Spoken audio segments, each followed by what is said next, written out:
We'll also get in Arunoday over here. Arunoday, just explain to us on the Microsoft Analytics Center where the ISIS has progressed so far. Sure. In fact, that is important because, we've been talking about a lot of those cities and a lot of places, but to make it visually more accessible to you as to what exactly we're talking about, this is certainly going to go a long way. Now, what we're looking at now is the map of Iraq. Fallujah already captured in January 2014, Tikrit 140 kilometers of Baghdad, Tikrit in Mosul.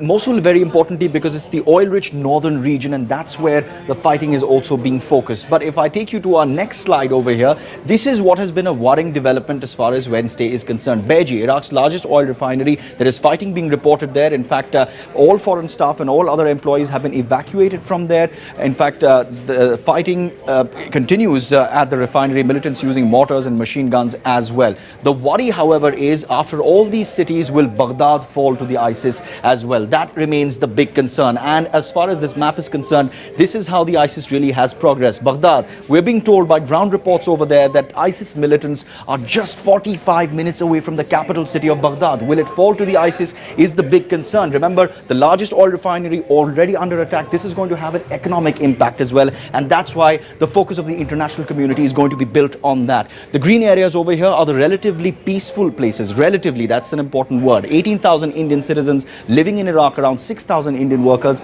are in the peaceful Kurdistan region as well. 46 Indian nurses stranded in Tikrit. We're being told that they are safe. So that's at least a reassuring piece of news. But the worry really is, as per this slide, the 40 Indian construction workers in Mosul who continue to be kidnapped. We're being told by the MEA that we don't know where they are, we don't know how they are, and that's where the MEA and authorities on the ground would like to focus. We're being told they're somewhere around Mosul, which has seen maximum fighting there. Now, this is a possible plan that India could work towards to bring the Indians stranded there home. This is a possible idea that could perhaps work. Indian embassy is considering airlifting Indians by helicopters from the areas of Mosul and Tikrit towards perhaps Erbil, which is relatively peaceful, and then fly them out because Erbil does have an airport. They're not looking at road travel too much because that's not safe, so that's something that has been ruled out. But Indian Air Force has also kept large and medium transport aircrafts on standby for deployment at short notice. We're also being told at the Gulf of Aden, which you can't see on this map,